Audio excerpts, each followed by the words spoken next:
আচ্ছা, আমার কাছে আসলে ২ টা পরপর ভালো ইন্টারেস্টিং ঘটনা রয়েছে। আচ্ছা, এই ঘটনাটা লিখছেন যিনি তার নাম শাওন এবং তিনি বলছেন, "I am Shaun from Salt Lake, Kolkata, West Bengal, India." এবং তিনি বলছেন যে, "I am big fan of ভূত এফএম। এখানে ভূত এফএম আসে না, সো নেট থেকে ডাউনলোড করে শুনি, বিশেষ করে রাতে শোয়ার সময়। আমার খুব ভালো লাগে এই রকম একটা কোনো রিয়েলিটি শো এবং রেডিও এবং রেডিও এখানে সেটা হয় না। আর আমার অ্যাকচুয়াল বাড়ি বাংলাদেশের ব্রাহ্মণবাড়িয়াতে, যদিও আমি কখনো বাংলাদেশ যাইনি। ওয়েল, আমার একটা স্টোরি আছে বলার মতো এবং এটা এখানে বলছি। জানি না আপনাদের ভালো লাগবে কিনা, ভালো লাগলে শোনাতে পারেন এবং কখনো বাংলাদেশে এলে নিশ্চয়ই আসার চেষ্টা করব স্টুডিওতে। আমি যে ঘটনাটি বলবো সেটা আমার জীবনে ঘটে যাওয়া একটা ঘটনা, তবে জানি না এটা অলৌকিক বা প্যারানরমাল বা ভৌতিক কিছু কিনা। আমি বাই প্রফেশন একজন ইঞ্জিনিয়ার। আমি আমার ইঞ্জিনিয়ারিং পড়ি ব্যাঙ্গালোর, সাউথ ইন্ডিয়া থেকে এবং আমি হোস্টেলে থাকতাম। আমি একমাত্র বাঙালি ছিলাম হোস্টেলে। আমার বেশিরভাগ ফ্রেন্ড ছিল সাউথ ইন্ডিয়ান, যারা বাংলার বও বোঝে না। একবার ইচ্ছে হলো আমরা প্ল্যান চেট করব, and one of my friend, his name was Suraj D Prasad, এবং তিনি বলছেন যে তিনি সমস্ত রুলস জানতেন এবং কিভাবে প্ল্যান চেট করা হয় এটা তিনি জানতেন। So started according to his instruction এবং খানিকক্ষণ পর হি সেড যে স্পিরিট এসে গেছে। If you want ask anything, whatever you want you can ask. আমরা এখানে আমরা আমরা আমরা একে একে জিজ্ঞেস করা শুরু করলাম।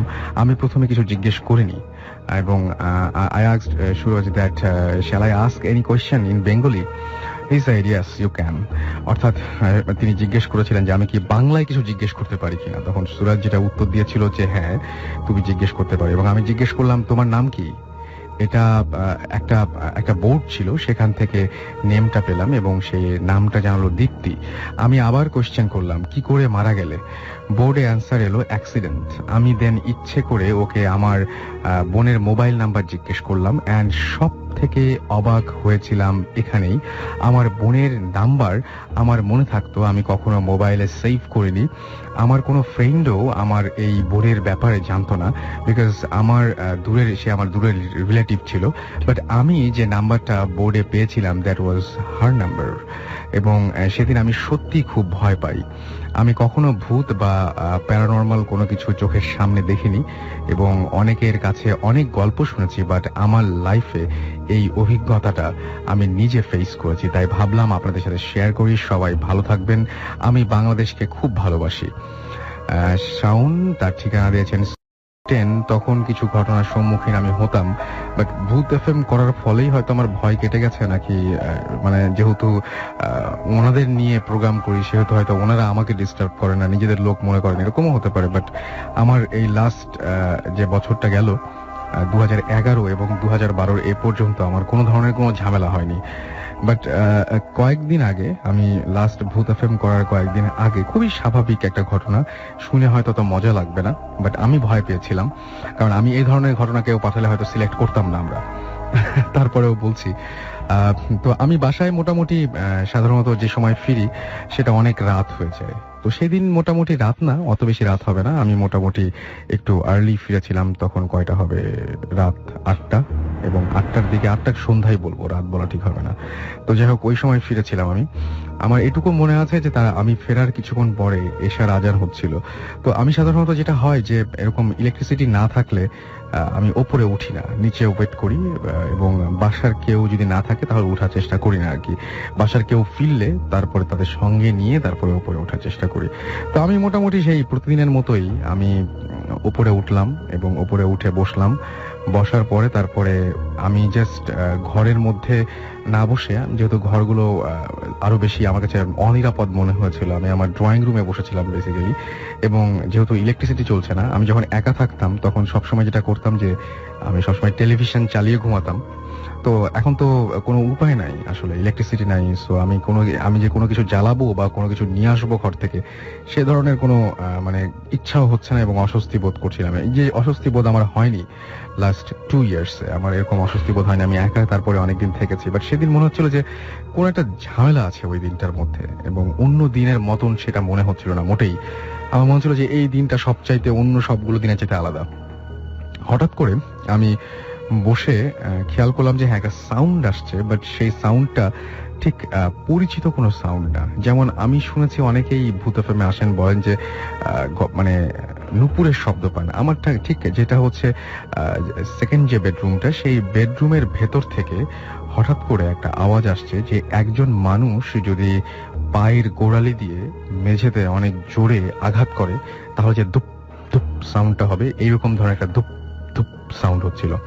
এবং তার সাথে ঠিক নুপুর না, তবে মনে হচ্ছিল পায়ে কিছু একটা আছে, সেটা ঠিক নুপুরের সাউন্ড না, কারণ ওই ধুপ করে বলার সাথে সাথেই মানে তার সাথে সাথে ঠিক তালে তাল মিলিয়ে আরেকটা সাউন্ড শোনা যায়। তো আমি দেখলাম যে এটা এরকমও হতে পারে, ভুল হতে পারে যে হয়তো ওপরের ফ্ল্যাট থেকে আসছে, বা এরকম হতে পারে যে নিচের ফ্ল্যাট থেকে আসছে। তো সেরকম কোনো ঘটনা হতে পারে হয়তো। তো আমি খুব খেয়াল করলাম, তো দেখলাম যে না, বাইরের নিচের থেকে আসছে কিনা আমি অনেকক্ষণ ধরে নিশ্চিত হওয়ার চেষ্টা করলাম, এবং এরকম অনেক সময়ই হয়েছে যে নিচে কোনো একটা কিছু হচ্ছে, সেটা সাউন্ড ওপরে চলে আসছে। কিন্তু আমি এতখানি নিশ্চয়ই মানে অবুঝ না যে আমি এটা বুঝতে পারবো না যে সাউন্ডটা কোত্থেকে আসছে। আমি অনেকক্ষণ ধরে নিজেকে বুঝিয়েছি এবং চিন্তা করলাম যে না, আমি একদম পুরোপুরি যেটা শুনছি সেটা ঠিক এই ধরনের কিছু না, এটা নিচ থেকে আসছে। আমি খুব ভালো করে খেয়াল করে দেখলাম যে নিচের না, আলহামদুলিল্লাহ পাশের ফ্ল্যাট থেকে আসছে। দেখলাম যে না, পাশের ফ্ল্যাট থেকে আসারও কোনো সম্ভাবনা নেই, সেরকম ধরনের সাউন্ড ওখানে হচ্ছে না। এবং সাউন্ডটা খুব আজব, মনে হচ্ছে কেউ গোড়ালি দিয়ে ধুপ ধুপ করে অনবরত, জাস্ট আমার মনে হচ্ছে কেউ আমার ঘরে, ওই ঘরটাতে কম্পিউটার আছে, আমার যেটা মনে হচ্ছে যে কম্পিউটারের যে চেয়ারটা আছে, কম্পিউটার টেবিলের সাথে যে চেয়ারটা আছে, সেই চেয়ারটাতে কেউ বসে আছে, দুলছে এবং একটু পর পর ধুপ ধুপ সাউন্ড করছে মেঝেতে। আমি তো খুবই মানে বিরক্ত হলাম যে কি ব্যাপার, আমি ভয় পাচ্ছি। তারপরে ওপর থেকে সাউন্ড আসছে কিনা এটা নিশ্চিত হওয়ার চেষ্টা করলাম। তো ওপর বা নিচ থেকে আসলে না, সাউন্ডের মধ্যে চেঞ্জ আসে। একটা মানুষ খুব সহজেই বুঝতে পারে যে সাউন্ডটা খুব কাছ থেকে আসছে নাকি অনেক দূর থেকে আসছে, কিন্তু আমি ওইটা একেবারে পুরোপুরি আইডেন্টিফাই করতে পারছিলাম যে না, আমার পাশের রুম থেকে আসছে। এটা বুঝতে আমার কোনো সমস্যা হচ্ছে না যে খুব কাছে, জাস্ট একটা দেয়াল এপাশেই। সো আমি অনেকক্ষণ ধরে ওয়েট করলাম যে সাউন্ডটা কমে কিনা। একটু পরে এশার আজান শুরু হলো। আমি একদম হাঁপ ছেড়ে বাঁচলাম যে যাক, আজানের সময় এরকম সমস্যা হবে না। আমি পুরো মানে একদম ধরেই নিলাম যে এখন সমস্ত সমস্যা শেষ হয়ে গেছে, সো এখন আর কোনো ধরনের কোনো প্রবলেম হবে না। বাট সেই আজানের সময়ও ঠিক একইভাবে সাউন্ডটা আগের মতো করেই কন্টিনিউ করলো, এবং আমি সেই ধূপ ধূপ আওয়াজটা পেলাম। এটা এটা এটা আমি কখনো এর আগে এই ধরনের কোনো কিছু এক্সপিরিয়েন্স করিনি, যে কোনো মানুষ বা কোনো কিছু খুব কিন্তু ভারী না, একদম একজন মানুষ গোড়ালি দিয়ে মেঝেতে আঘাত করলে যেরকম সাউন্ড হবে তার চাইতে বেশিও না, তার চাইতে কমও না। এবং আমি তখন আর কি করব, আজানেও যখন মানে আজান চলছে, বাট তারপরে যখন সাউন্ড পাচ্ছি, তখন তো ভয়ের মানে কারণ ঘটতেই পারে। আমি যেটা করলাম, তারপরে পাশে যে ম্যাচ ছিল মোমবাতি জ্বালানো, সেই ম্যাচটা নিয়ে আমি ম্যাচটা জ্বালালাম, যে দেখি এইবার নিশ্চয়ই কাজ হয়ে যাবে। যারা আসেন গেস্ট তারা তো বলেন যে আগুন জ্বালালে কাজ হয়ে যায়। একদম ভুয়া কথা, সব সময় হয় না বোধহয়, মাঝে মাঝে হয়। আমার কাছে আমার সেদিন কোনো কাজ হয়নি, ওইরকম ধরনের কোনো কাজ হয়নি। আমি তখন যেটা করলাম, একটা জিনিসে কাজ হয়েছিল। আমার পাশে আমার ল্যাপটপের ব্যাগটা ছিল, সেখান থেকে ল্যাপটপটা বের করে আমি সেখানে খুঁজে বের করলাম যে কোনো মানে মুভি আছে কিনা। অবশ্যই মুভিটা হইতে হবে এরকম যে মানে খুব গান বাজনাওয়ালা হলে আরো বেশি ভালো হয়। আমি জাস্ট চাচ্ছিলাম যে কনসেন্ট্রেট করতে, একটা জায়গায় কনসেন্ট্রেট করতে, এবং অনেক সাউন্ড হোক এরকম কিছু। স্পিকার লাগিয়ে দিলাম ল্যাপটপের সাথে, স্পিকার লাগিয়ে দিয়ে তারপর ল্যাপটপটা চোখের সামনে ধরে রাখলাম। মাঝে মাঝে ওই সাউন্ডটা শুনছিলাম, সাউন্ডটা ইগনোর করতে শুরু করলাম, এবং এক সময় ধীরে ধীরে ধীরে ধীরে আমি মুভি দিকে কনসেন্ট্রেট করতে পারলাম। এর মধ্যে ইলেকট্রিসিটি এসে গেছে। তো এই ছিল ঘটনাটা হয়তো খুব বেশি মানে ভয়ের না, এবং এই ঘটনাটাও বেশ অন্যরকম। লিখছেন আমার নাম মোস্তফা, মিরপুর 14 নম্বরে থাকি। আমি বেশ কয়েকটি ঘটনা জানি। ইতিপূর্বে আমি একটি ঘটনা ভুলক্রমে ভৌতিস্টের কাছে পাঠিয়ে দেই। আমি 2 তারিখ বাংলাদেশ ছেড়ে ইউএন মিশনে যাচ্ছি বলে। আচ্ছা, তিনি এই জন্য আমাদের এখানে আসতে পারবেন না। আচ্ছা, ঘটনায় আসা যাক। ঘটনাটি আমার হাউস টিউটরের কাছে শোনা। আমার বাড়ি বাগেরহাট সদরেই অবস্থিত। আমার হাউস টিচার তার বাড়ি ছিল বাগেরহাট এবং বাগেরহাটের অন্তর্গত হেদায়েতপুর নামে একটি গ্রামে। ঘটনাটি সেখানকার। তাদের গ্রামে একজন ডাক্তার ছিল। তিনি অত্র গ্রাম সহ আশেপাশে বেশ কয়েকটি গ্রামে রোগী দেখতেন। তার যথেষ্ট নাম ডাক থাকায় ডাক্তার হিসেবে যথেষ্ট সুনাম ছিল তার, এবং তিনি রাত বিরাতে সে কারণে তিনি রাত বিরাতে গ্রামে গ্রামে রোগী দেখতে যেতেন। ডাক্তারের একজন বৃদ্ধ মা ছিল। একদিন খুবই বৃষ্টি, বিদ্যুৎ চমকাচ্ছিল। রাত তখন 11টা কি 11:30 হবে। ডাক্তারের দরজায় কে যেন কড়া নাড়িয়ে ডাক্তারকে ডাকছে। ডাক্তার দরজা খুলে দেখলো অপরিচিত একজন লোক, তার শরীর ভেজা। ডাক্তারকে জিজ্ঞাসা করলো, কি ব্যাপার, আপনি কে? লোকটি বলল, আমার বাড়ি অমুক গ্রামে, আমার মা খুবই অসুস্থ, আপনি যদি দয়া করে আমার সাথে যান। এবং আমার মনে হয় এই ঘটনাটা আগে একবার পড়েছিলাম। উপস্থিত নেই, গাজীপুর পুবাইল থেকে লিখছেন। সেদিন ছিল স্যাটারডে এবং খুব গরম পড়েছিল। কোনো একটি কারণে মায়ের সাথে আমার খুব ঝগড়া হয় এবং আমি তার সাথে খুব খারাপ ব্যবহার করি। আমি একাই ঘুমাই। প্রতিদিনের মতো রাত 11টার দিকে ঘুমাতে যাই এবং যথারীতি ঘুমিয়ে পড়ি। বাট খুব রাত হবার পরে শুরু হয় ঘটনাটি। হঠাৎ আমার ঘুম ভেঙে যায়। আমি বুঝতে পারি যে ফ্যান অফ, বাট আমি ঘুমানোর আগে ফ্যান অন করে ঘুমিয়েছিলাম। আমি বিছানা থেকে নেমে ফ্যান অন করি এবং আবারও ঘুমিয়ে যাই। কিছুক্ষণ পর আবারও গরমের জন্য আমার ঘুম ভেঙে যায়। আমি দেখি যে ফ্যান অফ। আমার খুব রাগ হয়। আমি মনে করেছি যে মা কিংবা বাবা হয়তো এসে ফ্যান অফ করে যাচ্ছেন। আমি কিছু না বলে ফ্যান অন করে আবারও ঘুমাই। বাট থার্ড টাইম ঘুম ভাঙার পর আমি আবারও দেখি ফ্যান অফ। এবার আমি সহ্য করতে না পেরে সরাসরি মা বাবার রুমে গিয়ে চিল্লাচিল্লি শুরু করে দিই। বাট তারা আমাকে অ্যান্সার করে তারা কেউ ফ্যান অফ করেনি। আমি আবার ফ্যান অন করে শুয়ে পড়ি। বাট এবার আমার ঘুম আসে না। আমি বারবার ভাবতে থাকি যে তারা কি আমার সাথে ফাজলামি করছে নাকি অন্য কিছু। 30 মিনিটস পর আমি যেটা হয় সেটা হচ্ছে টয়লেটে যাবার জন্য বিছানা থেকে উঠি। টয়লেটটা ছিল আমার মা বাবার রুমের মাঝে।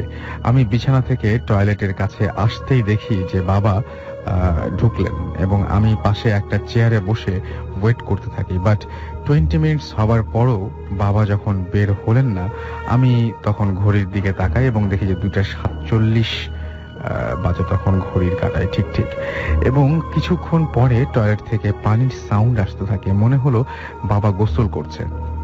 আমি এটা ভেবে আমি এটা ভাবি যে গরমের জন্য হয়তো তিনি গোসল করছেন। আমি আরো কিছুক্ষণ ওয়েট করি, বাট আরো 30 মিনিট যাবার পরও বাবা বের হলেন না। এবার আমি উঠে টয়লেটের দরজা নক করি, বাট দরজাটা খোলা ছিল, তাই আধা হাত ফাঁকা হয়েছিল এবং নিচের দিকে তাকিয়ে দেখি যে কোনো ভেজা কিছু নেই এবং টয়লেটের লাইট অন ছিল, তাই দেখা যাচ্ছিল। বাট গোসল করলে ফ্লোরটা ভেজা থাকার কথা। আমি তখন বালতির মধ্যে পানি নড়ার শব্দ পাই। আমি অবাক হই। এবার আরো জোরে ধাক্কা দেই। পুরো দরজা ফাঁকা হবার পর আমি আরো অবাক হয়ে যাই। দেখি একটি বাচ্চা বালতির মধ্যে বসে গোসল করছে, বাট বাবা সেখানে নেই। বাচ্চাটি ছিল খুব সাদা, বাট তার চোখগুলো ছিল রক্তের মতো লাল। সে আমার দিকে চোখ বড় বড় করে তাকালো। আমি অনেক চেষ্টা করছিলাম চিৎকার করার এবং সরে যাবার, বাট আমি যেন পুরো অকেজো হয়ে গেছি আর পুতুলের মতো দাঁড়িয়ে আছি, সব দেখছি। তারপর বাচ্চাটি বালতি থেকে লাফ দিয়ে এসে আমার গালে জোরে থাপ্পড় মারে। তারপরে আর কিছু মনে নেই। সকালে জ্ঞান ফেরার পরে আমি আমার বিছানায় নিজেকে আবিষ্কার করি এবং আমার পাশে আমার মা বাবা, এবং আমার গাল লাল ফুলে ছিল আর খুব জ্বর ছিল। গালে কোনো আঙুলের ছাপ ছিল না, কেন তা আমি জানি না। আমাকে তারা সাথে সাথে জিজ্ঞেস করলো যে কি হয়েছে। আমি সব বলার পরে তারা কেউ বিশ্বাস করতে চায় না।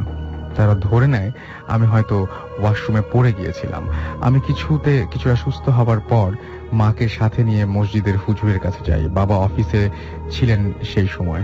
মা বাইরে দাঁড়িয়েছিলেন, আমি মসজিদের ভেতরে গেলাম এবং হুজুর কে সব বলার পর তিনি বললেন যে সেদিন হয়তো এরকম হতে পারে যে আমি আমার মায়ের সাথে খারাপ ব্যবহার করেছিলাম এবং সেই সময় সেটা আমাদের মানে তিনি বোঝায় তোমার মায়ের সাথে যখন তুমি খারাপ বিহেভ করছো তখন হয়তো কোনো জিন তা দেখে এবং জিনটা ভালো প্রকৃতির ছিল বলে সে তোমাকে শাস্তি দিয়েছে, এরকম একটা ঘটনা ঘটতে পারে। ঘটনাটা এরকমই ঘটেছে হয়তো, কিন্তু আমি আপনাদের যে জন্য শোনালাম যে আজকে যদি হঠাৎ করে বাথরুমে গিয়ে এরকম আবিষ্কার করে, আমি এরকম উদ্ভট কোনো দৃশ্য এরকম পরিস্থিতির সৃষ্টি হতে পারে এটা আমি ভাবতেও পারি না আসলে, যে বাথরুমের দরজা খুলে আপনি দেখবেন যে একটা বাচ্চা সে আবার বালতির মধ্যে বসে বসে গোসল করছে বা এরকম কিছু একটা, মানে এরকম কোনো কিছু যদি, মানে আমি খুব অবাক হলাম যে আমাদেরকে এই ইমেলটা করেছেন নুরুল ইসলাম সুজন, তিনি আবার সেটা তাকিয়ে দেখেছেন, তারপরে চর খাওয়ার পরে পড়ে গেছেন। মানে জাস্ট বাথরুমের দরজা খুলে এই দৃশ্য দেখার পরে। শুরু করার আগে একটা কথা বলি, ভৌতিস্ট শুরু করার আরো প্রায় 4 বছর আগে এই ভূত নিয়ে আমার খুব ইন্টারেস্ট ছিল।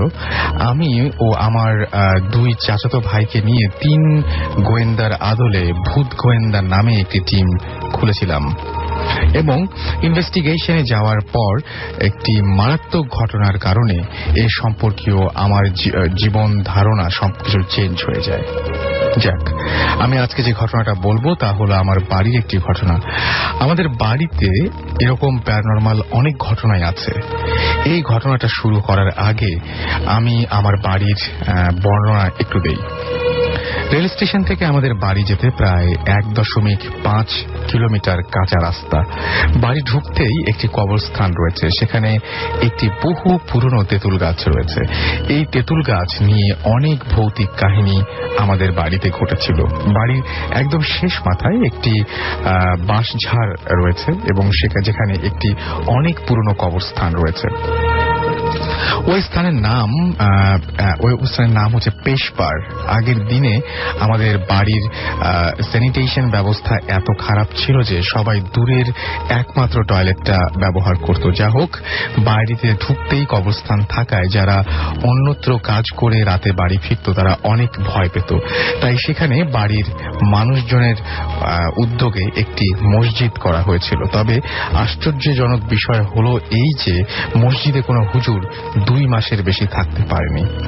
যাই হোক, এবার ঘটনায় আসি। সকালবেলা আমার ছোট কাকা মাসুদ কাজের জন্য সোনাপুর শহরে যায়। ফিরতে ফিরতে প্রায় 7টা-8টা বেজে যায়। প্রতিদিনের মতো ওনার কাজে সকালে বের হওয়ার সময় দেখলেন মসজিদের পাশে ওনার বড় চাচা মোতালেব আহমেদ পড়ে আছে। যেহেতু উনি সকাল সকাল কাজে চলে যেতেন সেহেতু উনি প্রথমে মোতালেব চাচাকে দেখলেন এবং বাড়ির সবাইকে ডাক দিলেন। তখন বাড়ির অন্যান্য পুরুষ মানুষ এসে মোতালেব চাচাকে হসপিটালে নিয়ে গেলেন এবং আমার কাকা তার কাজে চলে গেলেন। দুপুরবেলা খবর এলো তার চাচা মোতালেব মারা গেছেন। তিনি স্ট্রোক করেছিলেন। তার 4-5 দিন পর রাতে যখন মাসুদ চাচা বাড়ি ফিরছিলেন তখন কবরস্থানের শেষ মাথায় তার সামনে হঠাৎ মোতালেব দাদা হাজির হলেন। আমার কাকা অনেক সাহসী হওয়ায় তিনি সেন্সলেস হলেন না। তখন মোতালেব দাদা আমার কাকাকে বললেন, কিরে তুই না আগে আমাকে দাওয়াত দিতিস, এখন দিস না কেন? তখন আমার কাকা বললেন যে আচ্ছা চাচা, আজ চলে আসেন এবং রাতে খেয়েছেন। কথাগুলো নোয়াখালী ভাষায় লেখা, আমি জাস্ট নর্মাল ভাষায় বলছি আর কি। এই বলে আমার কাকা বাসায় চলে এলেন এবং বাসায় ঢোকার পরে তার শরীর খুব ঘামতে লাগলো। তখন আমার দাদু কাকাকে বললেন, কিরে মাসুদ, তুই এরকম ঘামছিস কেন? তখন আমার চাচা আমার দাদুকে সব খুলে বলল। ওই জায়গায় এমন আরো ঘটনা ঘটে। দাদু তার কথা বিশ্বাস করতে বাধ্য হয়ে এবং আমার দাদু কাকাকে আগুনের তাপ দেওয়া সহ অনেক কিছু করলেন। তার ঠিক 2 দিন পর রাত আনুমানিক 12টার সময় কাকার চাচাতো ভাই বছর তাকে ডাক দিলেন, মাসুদ বাইরে আয়, পেশবার যাবো। কাকা ভাবলো যে রাতে হয়তো বাথরুমে যাবে, একা ভয় পাচ্ছে, এ কারণে হয়তো ডাক দিচ্ছে। যাক, কাকা আমার দাদুকে 10 মিনিটের কথা বলে বের হলো এবং বছর কাকা আগে হাঁটছিল এবং মাসুদ কাকা পিছন পিছন যাচ্ছিল। হঠাৎ কাকা সামনে তাকিয়ে দেখলেন বছর কাকা নেই। তিনি তখন ভয় পেয়ে গেলেন, কারণ বছর কাকাকে যেখান থেকে হারালেন তার পাশেই পুরনো কবরস্থান। হঠাৎ কাকার ঘাড়ে হাত পড়ল। কাকা পেছন ফিরে দেখলেন সেই মোতালেব দাদা। তিনি বললেন যে সেদিন আসতে পারিনি, তুই অসুস্থ ছিলি, আজকে আসলাম। কাকা এবার আর সাহস দেখাতে পারলেন না, তিনি সেন্সলেস হয়ে গেলেন। তার আনুমানিক 40 মিনিট পর আমার কাকা কাকা না ফিরায় সবাই লাঠি সোটা নিয়ে পেশপার দিকে গেলেন এবং দেখলেন আমার কাকার মাথার নিচের দিকে এবং পাটা ওপরের দিকে হেলানো অবস্থায় পড়ে আছে। পরের দিন দুপুরে কাকার সেন্স ফিরলে তিনি সবাইকে রাতের ঘটনা খুলে বললেন এবং আমার গ্রামের একজন সাঁওতাল ছিলেন, তার কাছে কাকাকে নিয়ে যাওয়া হলো, কারণ সাঁওতাল লোকটি সবকিছু বলতে পারতেন। তখন তিনি বললেন, তোদের বাড়িতে যে মোতালেব মারা গেছে তার শেষ ইচ্ছা তোরা পূরণ করিস নাই। উল্লেখ্য যে মোতালেব সম্পর্কে কিন্তু ওই সাঁওতালকে কিছুই বলা হয়নি। তিনি বললেন যে যেখানে তোরা মাসুদকে পাইছিস সেখানে মোতালেবের বাবা মার কবর ছিল। মোতালেবের শেষ ইচ্ছা ছিল তাকে যেন সেখানে কবর দেওয়া হয়, কিন্তু তোরা সেখানে কবর দিসনি। আর যদি একটু পরে যেতিস তাহলে সেখানে লাশ পাওয়া যেত। এই ছিল ঘটনা। এরপরে আরো অনেক লম্বা ঘটনা, অনেকগুলো ঘটনা তিনি লিখেছেন, সেই ঘটনাগুলো আজকে না পড়ি। 25 বছর, 1 বছর হলো আমি বিয়ে করেছি। এর মধ্যে বেশ কয়েকবার শ্বশুরবাড়ি গিয়েছি। হেমন্তের নবান্ন উৎসবের নিমন্ত্রণে শ্বশুরবাড়ি যাবার জন্য খুব সকালে বের হয়েছি। আমার স্ত্রী আগে চলে গেছে, তাই আমি একাই বের হয়েছে। আমার বাড়ি থেকে শ্বশুর বাড়ির দূরত্ব ছিল অনেক। যাতায়াত ব্যবস্থা বলতে ছিল মেঠো পথে গরুর গাড়ি, কিন্তু আমি তাতে স্বাচ্ছন্দ্য বোধ করতাম না, তাই হেঁটেই রওনা দিয়েছি। খুব তাড়াতাড়ি হেঁটে সূর্য ডোবার একটু পরে আমার শ্বশুর বাড়ি থেকে 2 মাইল দূরের হাটে এসে পৌঁছাই। দেখলাম হাটে লাঠি খেলা হচ্ছে। আমি একজন বিনোদন প্রিয় মানুষ, আর সারাদিন হাঁটার পর শরীর ক্লান্ত হয়ে পড়ায় ভাবলাম একটু লাঠি খেলা দেখে হাট থেকে কিছু কিনে তারপরে বাকি 2 মাইল রাস্তা পাড়ি দেব। কিন্তু খেলা দেখতে দেখতে কিভাবে যেন রাত 11টার মতো বেজে গিয়েছে, আমি টেরও পাইনি। যখন টের পেলাম তখন দোকানের দিকে ছুটলাম, কিন্তু ঠান্ডা জিলাপি ছাড়া আর নেওয়ার মতো কিছুই পেলাম না। তাই 2 কেজি জিলাপি কিনে আবার হাঁটা শুরু করলাম। আমি যে রাস্তা দিয়ে যাচ্ছি সে রাস্তায় আমি ছাড়া দ্বিতীয় কোনো লোক নেই। আমি ভূত বিশ্বাস করতাম না, তাই একা যেতে কোনো ভয় পাচ্ছিলাম না।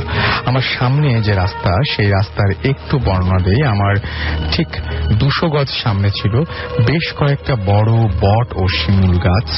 সামনে একটু খোলা মাঠের মতো, কিন্তু পেছনের দিকে আগাছায় ভর্তি ছিল, তাই একটা বট গাছের নিচে পোড়া মাটির একটা ভাঙা অবকাঠামো ছিল। তার একটু দূরে একটা ছোট নদী ছিল। নদীর দু এক জায়গা শুকিয়ে গেলেও বেশিরভাগ জায়গায় তখনও পানি ছিল। তার একটু পর আবারও বড় ধরনের ঝোপ ছিল এবং এই ঝোপটা ছিল খুব ঘন। তার 3 থেকে 400 গজ পরে আমার শ্বশুর বাড়ি পাড়া শুরু। আবার ঘটনায় চলে যাই। আমি যখন বট গাছগুলোর খুব কাছে চলে আসলাম তখন কেমন যেন বাতাসটা গুমোট হয়ে গেল। আরো যখন কাছে আসলাম তখন প্রচন্ড বেগে বাতাসের শব্দ শুরু হলো, কিন্তু শরীরে একটু বাতাসও লাগছিল না। আমি গাছের দিকে তাকালাম, গাছের পাতাও নড়ছিল না। তখন আমি প্রথমবারের মতো একটু ভয় পেলাম, কিন্তু সাহস হারালাম না। আমি সিগারেট খেতাম আর শুনেছি আগুন দেখলে এরা কাছে আসে না, তাই পকেটে হাত দিলাম দেশলাইয়ের জন্য, যাতে অন্তত আগুন তৈরি হয়ে যায়। আমি এখানে একটা ছোট্ট কথা বলবো, এই মেইলের বাইরে সিগারেট তো শরীরের জন্য ক্ষতি করে। আমি সিগারেট একেবারেই, আমি যেটা বলবো যে সেটা হচ্ছে আগুনে সবসময় কাজ হয়, কথাটা একদম সত্যি না। কিন্তু আচ্ছা যাই হোক, আবার ঘটনায় ফিরে আছি। কিন্তু পকেটে দেখলাম দেশলাই, সিগারেট কিছু নেই, কারণ শ্বশুর বাড়ি যাবো বলে ওইগুলো সাথে নেইনি। পরে কেউ দেখে খারাপ ভাবে এই জন্য। এর মধ্যে বাতাসের শব্দ বেড়েই চলেছে। এবার সত্যি ঘাবড়ে গেলাম। বিভিন্ন জনের কাছ থেকে শুনেছি মিষ্টি জাতীয় জিনিসের প্রতি এদের লোভ রয়েছে, তাই আমার হাতে থাকা জিলাপি ছুঁড়ে ফেলে দিলাম সেই ভাঙা অবকাঠামোর দিকে।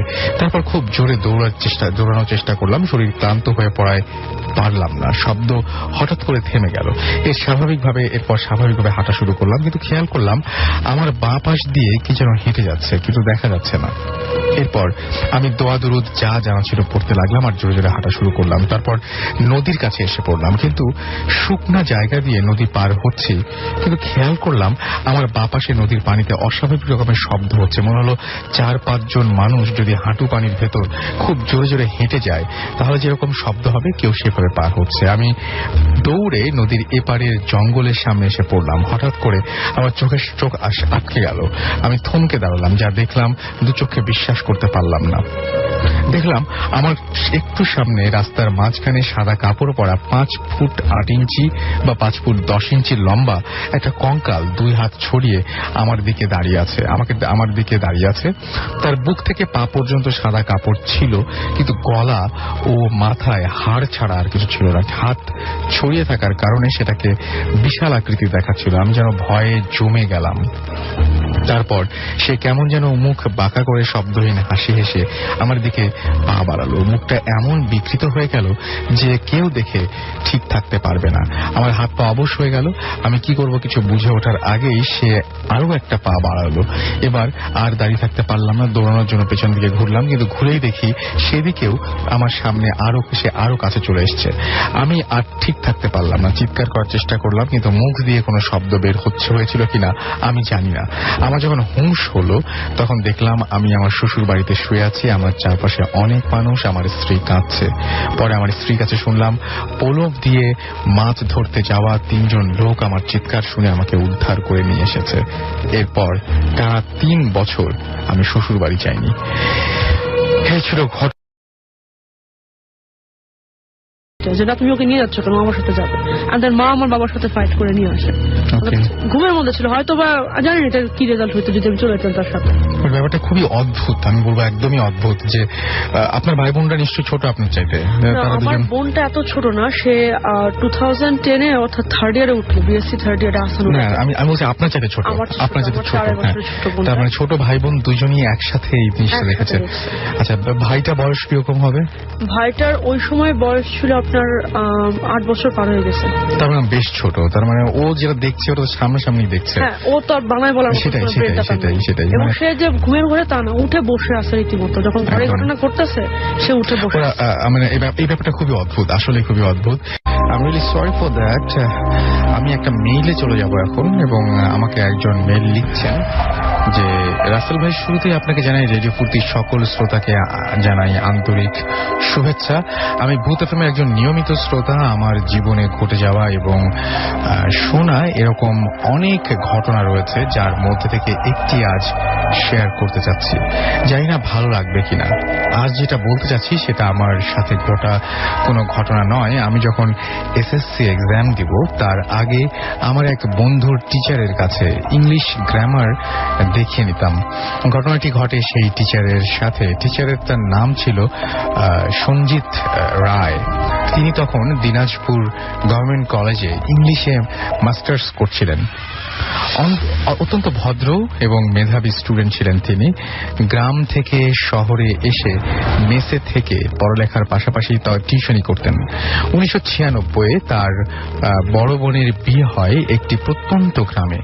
একদিন তিনি লোক মারফত খবর পান যে তার বোন খুব অসুস্থ এবং তাকে যেতে বলেছে। সেদিন ছিল বুধবার। তিনি ঠিক করলেন যে পরদিন বৃহস্পতিবার টিউশন শেষ করে বোনের বাসায় যাবেন। তাই তিনি পরদিন সন্ধ্যায় টিউশন শেষ করে রওনা দেন। এবং তখন ছিল বর্ষাকাল। এই বৃষ্টিও তেমন তখন ছিল বর্ষাকাল। এই বৃষ্টি তো এই নেই। তার বোনের বাসায় যেতে একটি ছোট নদী পার হতে হয়। বর্ষার কারণে সেই নদী একদম ভরাট, তাই পারাপারের জন্য একটি ডিঙি নৌকা থাকত। সে যখন বাস থেকে নামে এবং বাস থেকে নেমে গ্রামের মাটির রাস্তা ধরে নদী দিকে এগুতে লাগলো, তখন রাত প্রায় 11:15। রাস্তাঘাটে কেউ নেই, কোনো মানুষজন ছিল না। তখন চিপচিপ বৃষ্টি পড়ছিল, চারিদিক অন্ধকার এবং পথে কাদা হওয়ার কারণে হাঁটতে তার একটু সময় লাগছিল। এবং রাসেল ভাই, আপনি জানেন নিশ্চয়ই যে গ্রামের রাত 12টা মানে গভীর রাত। তাই টিচার একটু চিন্তায় পড়েছিলেন যে তিনি নদী পার হওয়ার জন্য কোনো নৌকা পাবেন কিনা। তাই তিনি কষ্ট সত্ত্বেও জোরে জোরে হাঁটতে শুরু করলেন এবং মাঝে মাঝে আকাশে চমকানো বিদ্যুতের আলোয় দেখে দেখে পথ চলতে লাগলেন। এক সময় সে নদীর ঘাটে এসে পৌঁছালেন তিনি, এবং সেখানে দেখলেন একটি মাত্র ছোট ডিঙি নৌকা আছে। নৌকা দেখে তিনি খুব খুশি হলেন। আর কিছু না বলে নৌকাতে চড়ে বসলেন তিনি।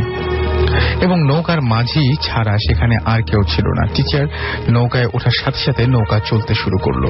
মনে হয় যেন মাঝি তার জন্যই অপেক্ষা করছিলেন। নৌকা চলার এক সময় টিচার লক্ষ্য করলো যে নৌকার যে বৈঠা সেটা চালানোর কোনো আওয়াজ তিনি পাচ্ছেন না, কিন্তু নৌকা ঠিকই চলছে। তখন সে পিছন ফিরে তাকালো এবং যা দেখলো সেটা হচ্ছে যে মাঝি চুপচাপ বসে আছে আর নৌকাটি নিজে থেকেই চলছে। টিচার ব্যাপারটা তেমন একটা পাত্তা দিল না, ভাবলো হয়তো বাতাসে বা হয়তো দেখা গেল যে স্রোতের কারণে নৌকাটি একা চলছে। একসময় নৌকাটি ঘাটে এসে ভিড়ল। নৌকা থেকে টিচার নামলেন এবং নামার পরে ভয়ঙ্কর ঘটনাটি ঘটল। তিনি টিচার নামার পরে যখন মাঝিকে জিজ্ঞেস করলো যে কত নেবে, মাঝি কোনো উত্তর দিল না এবং পুরো নিশ্চুপ ছিল। পুরো যাত্রায় তার যেমন ছিল সেরকমই নিশ্চুপ তখনও, এবং টিচার 2-3 বার জিজ্ঞেস করেও কোনো উত্তর পেল না। এখানে বলে রাখা ভালো যে বৃষ্টির কারণে মাঝির গায়ে একটি চাদর ছিল যা মাথা সহ ঢাকা, এবং মহিলারা যেভাবে ঘোমটা দেয় ঠিক সেরকম ভাবেই সে মাথায় চাদর দিয়েছিল। তখন সে বিরক্ত হয়ে টাকা বের করে এবং টাকা মাঝিকে দিয়ে সে যা দেখলো তা কোনোদিন স্বপ্নেও কল্পনা করতে পারেনি। সে দেখতে পেল যে মাঝির মাথাটি সম্পূর্ণ উল্টো দিকে ঘুরানো। এই দৃশ্য দেখে টিচার চিৎকার দিয়ে জ্ঞান হারিয়ে ফেলেন এবং যখন তার জ্ঞান ফিরে আসে তখন তিনি দেখতে পান যে 2জন মাছ ধরার লোক তার পাশে দাঁড়িয়ে আছে, যারা তাকে ভোরবেলা মাছ ধরতে এসে পড়ে থাকতে দেখতে পায়। তখন জেলেদের সব ঘটনা তিনি খুলে বলেন এবং যা শুনলো তাতে আরো অবাক হলো। যারা বললো যে এখানে কোনো নৌকা তো চলেই না, তিনি যেখানে এসেছেন সেটা ভুল জায়গা, এখানে নৌকা পারাপারের কোনো ব্যবস্থাই আসলে নেই। যে ঘাট এবং একটা শুধু ঘাট আছে সেটা অনেক দূরে নৌকা পারাপারের জন্য। টিচার রাতের আধারে ভুল পথে চলে এসেছিলেন। তাহলে টিচার নদী পার হলেন কি করে, সেটা এখনো এক রহস্যই থেকে গেছে। পাঠিয়েছেন সোমেল রহমান দিনাজপুর থেকে। থ্যাংক ইউ আপনার ঘটনা পাঠানোর জন্য। যে আমি একটা ইনভেস্টিগেশন করতে একটা টিম নিয়ে চাঁদপুরের মতলব জেলায় যাই। তো জায়গাটা হচ্ছে আমার দাদির বাড়ি থেকে 10 মাইল দূর, আমার গ্রামের বাড়ি থেকে 20 মাইল দূরে। আচ্ছা, তো সেই কাজ যে আমরা যেদিন পৌঁছি চাঁদপুরের পরের দিনই আমরা বেরিয়ে পড়ি এই ঘটনাটা জানার জন্য। তো এটা হচ্ছে আপনার অনেক দূরে, আমার গ্রাম থেকে অনেক ভিতরে, একদমই অজপাড়াগা, যে জায়গায় এখনো পর্যন্ত কোনো ইলেকট্রিসিটি পৌঁছেনি। তো আমরা যাই, এখানে এক দোকানদার ইকবাল ভাই নাম ওনার কাছ থেকে আমি এই পুরো ঘটনাটি শুনি। ওখানে একজন মহিলা ছিলেন, ওই মহিলাটা একটা গ্রাম লাইলাতি নাম, আচ্ছা, ওইখানে থাকতেন আর কি। তো খুব খারাপ কথা বা কিছু একটা করে ওনাকে গ্রাম থেকে আইসোলেট করে ফেলে মানুষ, মানে তার নামে একটা অপবাদ দিয়ে তাকে আইসোলেট করে ফেলে। তার ফ্যামিলিতে ছিল তার হাজবেন্ড আর তার 12 বছরের একটি সন্তান আর তার ছোট বোন। তো তারা ওই গ্রাম থেকে একটু সামনে 1/2 কিলোমিটার আর 1 কিলোমিটার হবে, একটু ভিতরে সামনে একটা বাঁশঝাড় আছে, এরপরে একটা আম বাগান আছে, এরপরে ওনাদের গ্রামের বাড়ি। মানে নিজে একটা ঘর তুলে ওখানে এই 4 জন নিয়ে থাকতেন আর কি। তো ওনার হাজবেন্ড ঢাকায় কলা বিক্রি করত, কোন একটা কারণে সে মার্ডার হয়ে যায়, আমি বলতে চাই না সে কারণটা। তো এরপর ওনারা 3 জনই বাড়িতে থাকতে থাকে। একটা সময় দেখা যায় যে ওনার যে ছেলেটা ওর জন্ডিস ধরা পড়ে। তো কবিরাজ বৈদ্য, ওখানে তো ডাক্তার তারা এত মানে দেখায়নি, সে দেখিয়েছে একটা কবিরাজকে। তো ওষুধ টষুধ দেওয়ার পরে ছেলেটি একটা সময় মারা যায়। আচ্ছা, ঘটনাটা হচ্ছে 2008 সালের আশ্বিন মাস, আমাকে যেভাবে বলা হয়েছে আশ্বিন মাসে। আচ্ছা, তো আশ্বিন মাসের 17 কি 18 তারিখ হবে। ওই মহিলার বাচ্চাটা রাত্রে 2টার দিকে মারা যায়। তো আমি আপনাকে বলি যে ওই অজপাড়াগায় 7টার দিকে একদম ঘুটঘুটে অন্ধকার। অন্ধকার মানে তো অন্ধকারই, কিচ্ছু দেখা যায় না। তো আকাশের চাপ থাকলেও ওই দিন মানে দেখা যেত, কিন্তু ওরকম কিছুই না, ওই দিন পুরো অন্ধকার ছিল। 2টার দিকে ওনার ছেলেটা মারা যায়। তো মারা যায় মানে কি, ওই ছেলেটা নিঃশ্বাস নিতে পারছিল না আর কি। তো ঘরের বাইরে বারান্দায় ছেলেটাকে ফ্ল্যাট করে মানে ওকে শুয়ে রাখা হয়েছিল, এবং মহিলাটা ওনার বোনকে পাশে বসিয়ে রেখে গ্রামবাসীর হেল্প নেওয়ার জন্য বেরিয়ে পড়ে। আচ্ছা, তো রাস্তার অর্ধেক মাঝখানে গিয়ে তার সাথে তার পেছনে কে জানি আসছিল, তাকে আটকে বললো তুমি কোথায় যাচ্ছ? তুমি গ্রামবাসীকে ডাকতে যাচ্ছি, ভাই আমার ছেলেটা না নিঃশ্বাস নিতে পারছে না, তো আমি কি করব? বলে যে এখন আমি এদিকে যাব, আপনারও হেল্প দরকার। বলে কি আমি তোমাকে বলি তুমি এই রাস্তায় আগাতে থাকো। সাদা পোশাক পরা একজন লোক, সে বলল যে তুমি এই রাস্তায় আগাতে থাকো, তুমি তো ভুল রাস্তায় এসে পড়েছো। তো উনি ওর কথাটা মানে, কারণ ঘুটঘুটে অন্ধকার, ও মনে করেছে হয়তো বা এমনিতে ওনার ছেলের এই অবস্থা, উনি তো একদম ডিপ্রেসড অবস্থায় আছে, মানে তাড়াহুড়ার মধ্যে আছে। তো উনি এই রাস্তাটাই ফলো করে। ওনাকে যে বুড়ো মানুষটা, অনেক সুন্দর নাকি চেহারাটা ছিল, ওনার ওই রাস্তাটা ফলো করে। তো ফলো করতে করতে অর্ধেক রাস্তায় চলে যায়, কিন্তু সে গ্রাম খুঁজে পাচ্ছে না।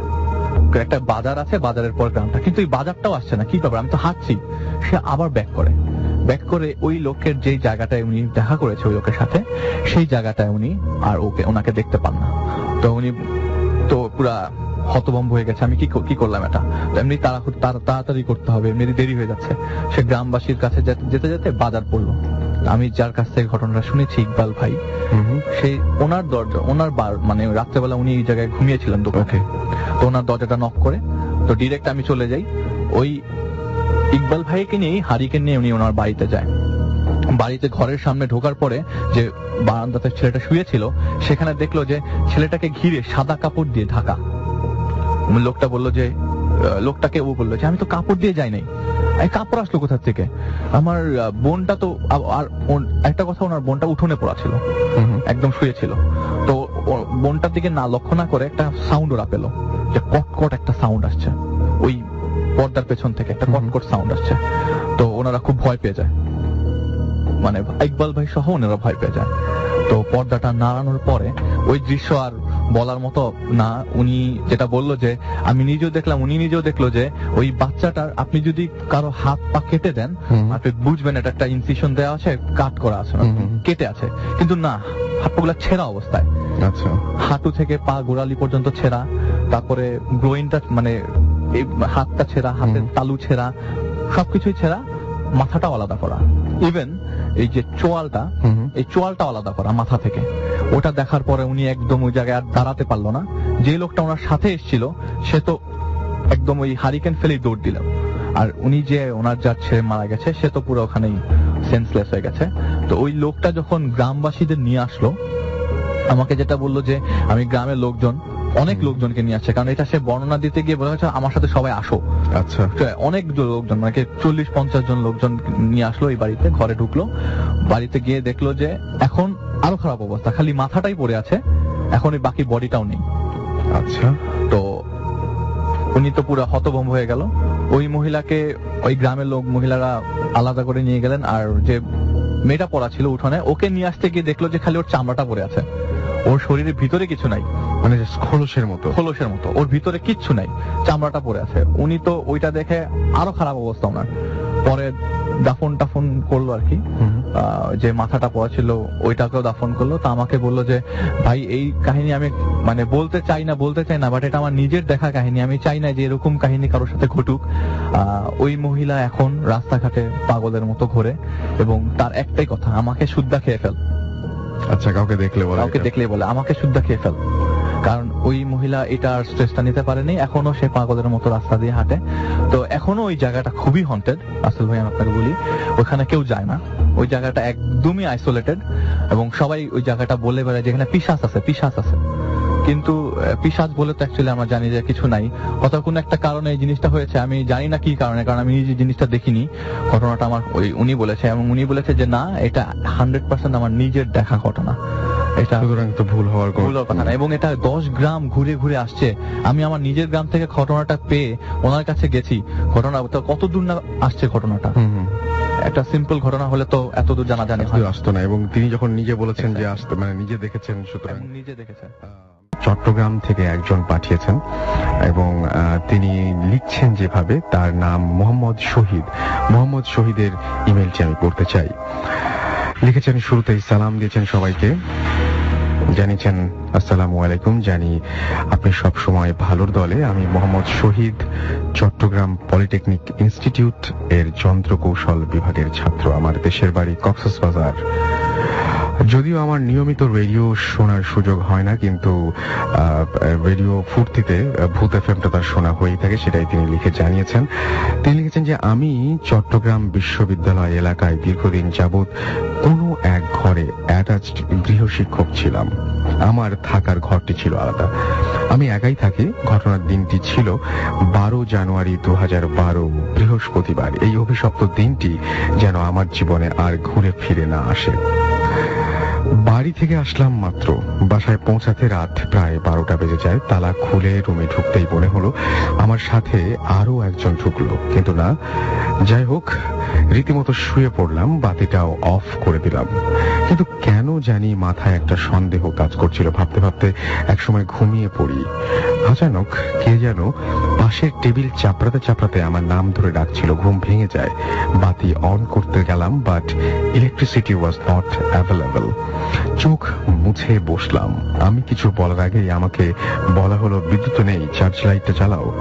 চার্জার না থাকায় লাইট থেকে খুব কম আলো পাওয়া যাচ্ছিল। দেখতে পাই এলাকার সিনিয়র এক বড় ভাই, আমি নাম বলতে পারবো না, আমার সামনে দাঁড়ানো। ব্যতিক্রম কিছু ভাববো তো দূরের কথা, কিভাবে রুমে ঢুকলো সেটুকুও মাথায় আসেনি। রাত আনুমানিক 2টা। জিজ্ঞেস করলাম, ভাইয়া এত রাতে? ভাইয়া যেভাবে বলছিলেন, শহীদ চার্জারটা নিয়ে আমার সঙ্গে একটু আসতে হবে। আমার ছোট বোন অমুক ঘর থেকে কাউকে না বলে কাঁথা বালিশ নিয়ে বেরিয়ে গেছে, খুঁজে পাচ্ছি না। আরো বললেন, ও এভাবে প্রায় বেরোয় এবং আশেপাশে কোথাও অজ্ঞান হয়ে পড়ে থাকা অবস্থায় তাকে পাওয়া যায়, কোনো তাবিজ কবজ গায়ে রাখে না। একটা কথা বলে রাখি, মেয়েটির এই মুদ্রা দোষের কথা আমি আগেও শুনেছি, কিন্তু একবারও আমার মাথায় আসেনি। চলুন বলে চার্জার হাতে বেরিয়ে পড়লাম। ভাইয়া সামনে সামনে হাঁটছিলেন। হাঁটতে হাঁটতে এক সময় রেল লাইনের পাশে একটি তাল গাছের গোড়ায় এসে ভাইয়া থেমে গেলেন, সাথে আমিও। ভাইয়া বললেন, তুমি এখানে দাঁড়াও, আমি ওদিকটা দেখে আসি, বলে সোজা উত্তর দিকে রেল লাইন ধরে হেঁটে যাচ্ছেন। ডাক দিলাম, ভাইয়া ওদিকে তো আধার, চার্জ লাইটটা নিয়ে গেলে ভালো হতো না। কিন্তু কোনো উত্তর ছিল না। তার পরিবর্তিত হাব ভাব দেখে কিছুটা সন্দেহ হয়। আরো কয়েকবার ডাকলাম, কিন্তু কোনো সাড়া না পেয়ে আমার শরীরে কাঁপন ধরে যায়। পিছু হাঁটার চেষ্টা করি। সবচেয়ে ভয়ঙ্কর মুহূর্ত এখানেই। ফিরতেই যা দেখি তা আমি কেন, পৃথিবীর কোনো মানুষই আশা করে না। দেখি আমার বাঁ পাশ ঘেঁষে একটা কাটা মাথা নিচে বালিশ দিয়ে একজন সুস্থ মানুষের মতন চোখ বন্ধ করে ঘুমাচ্ছিল এবং বড় বড় নিঃশ্বাস নিচ্ছিল। একটি কাটা মাথা, মাথাটির গলা থেকে প্রচুর রক্তক্ষরণ হচ্ছিল। আমার দম প্রায় আটকে যাচ্ছে। চার্জ লাইটের আলোতে পরিষ্কার দেখতে পাচ্ছিলাম যে কাটা মাথাটি সেই মেয়েটির যাকে আমরা খুঁজছিলাম। আমি একেবারে পাথর, চিৎকার দেওয়ার চেষ্টা করি, কিন্তু মনে হলো আজীবনের জন্য বাকশক্তি হারালাম। খুব কষ্টে মুখ ফিরিয়ে সেই বড় ভাই কোথায় দেখছিলাম। বড় ভাই উধাও। নিশ্চিত হলাম চলে যাওয়া ফিগারটি কোনো বড় ভাই নন। সাথে সাথে চার্জ লাইটটা অফ হয়ে গেল। আরো ভয় পেয়ে যাই। হুশ প্রায় অকেজো। সারা শরীর ক্রমাগত ঠান্ডা হয়ে আসছিল। পুরো কোরআন শরীফ মুখস্থ থাকা সত্ত্বেও একটা আয়াত মুখ দিয়ে আসছিল না। এবার ওই জায়গা থেকে পা সরিয়ে নেওয়ার চেষ্টা করি, কিন্তু দেখি পরিস্থিতি আরো চরম পর্যায়ে। কাটা মাথাটি আর ঘুমে নেই, চোখ বন্ধ, কিন্তু মুখে এক অদ্ভুত অট্টহাসি। দেখে আমার জায়গায় আমি ছিলাম না। ঘটনা এখানেই শেষ নয়। পরদিন সকাল 8টার দিকে চেতনা ফিরে পেয়ে দেখি আমি পাশের মসজিদের বারান্দায় পড়ে আছি। গায়ে প্রচন্ড জ্বর। হুজুর এসে বললেন, তোমাকে রেল লাইনে অজ্ঞান অবস্থায় পাওয়া গেছে। খুব ভোরে দুজন মুসল্লি এসে এখানে দিয়ে যায়। কি হয়েছিল তোমার? সব খুলে বললাম। হুজুর দোয়া সূরা পড়ে আমার গা মাথায় কয়েকবার ফুঁ দিলেন। তারপর হুজুরকে সঙ্গে নিয়ে ঘটনাস্থলে আসলাম। দেখি ওই তাল গাছের গোড়ায় একটা সমান অর্ধেক কাটা তাল পড়ে আছে। তালখণ্ডটি দেখতে অনেকটা মানুষের চেহারার মতো। হুজুর বিষয়টা ঘটনার সাথে জড়িতদের বলতে বারণ করলেন এবং ওই ঘরটি পরিবর্তন করার পরামর্শ দিলেন। তারপর বিষয়টি আর কারো সাথে শেয়ার না করে বিশেষ অজুহাতে বিদায় নিয়ে চলে আসি। কয়েকদিন পর শুনি বাড়িওয়ালা ওই ঘরটি ভেঙে ফেলেছেন। হয়তো কোনো সমস্যার সম্মুখীন তারাও হয়েছিলেন। এই ছিল ঘটনা।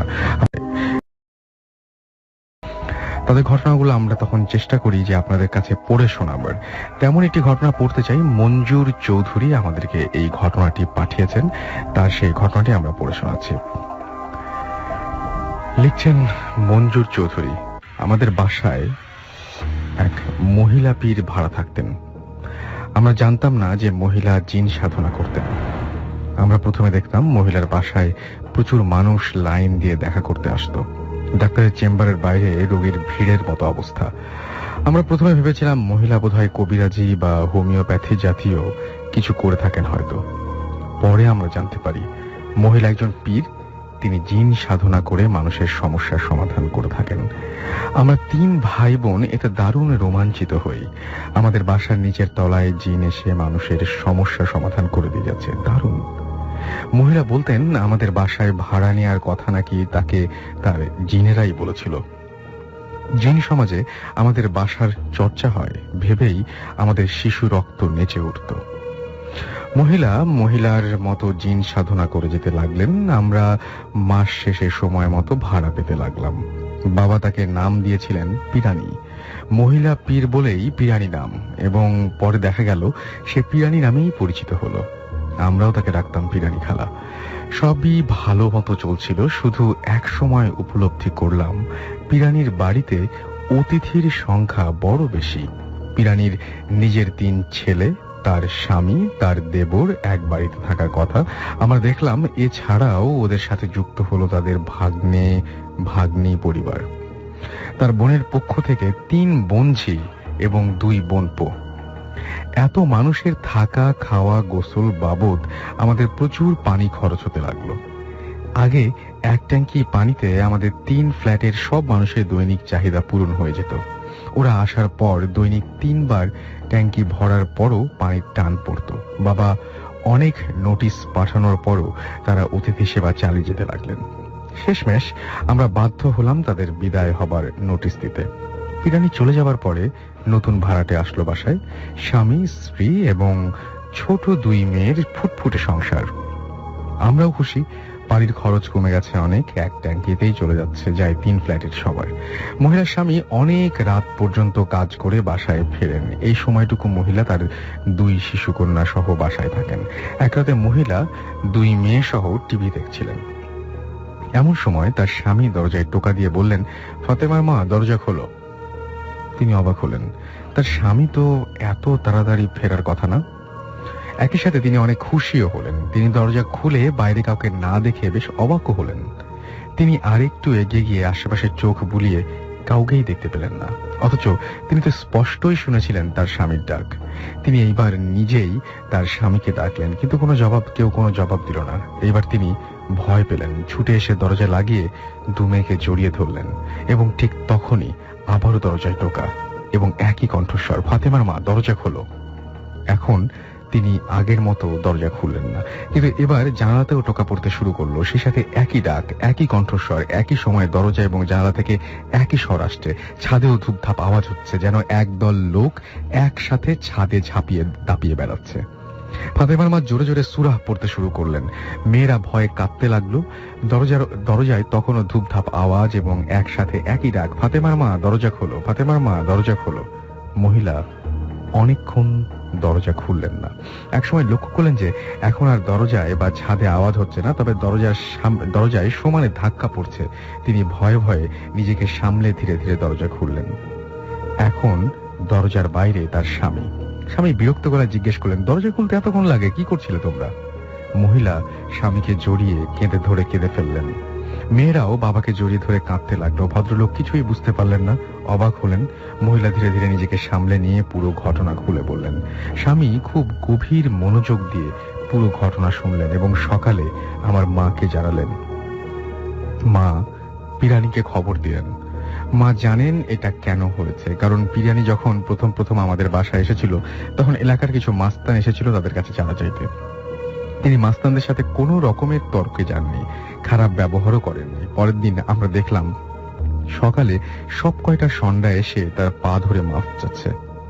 তারা নাকি সারা রাত ঘুমোতে পারেনি। তাদের বাড়িতে নাকি সারা রাত ধরে জিনেরা উপদ্রব করেছে। থালা, বাসন, ঘরের আসবাবপত্র সব নিজেই মাটিতে আছড়ে পড়ে ভেঙেছে। পিরানিরা যেতে চায়নি, আমরাই নোটিশ দিয়ে তাদের তাড়িয়েছি। পিরানি এসে মার কাছে ক্ষমা চান।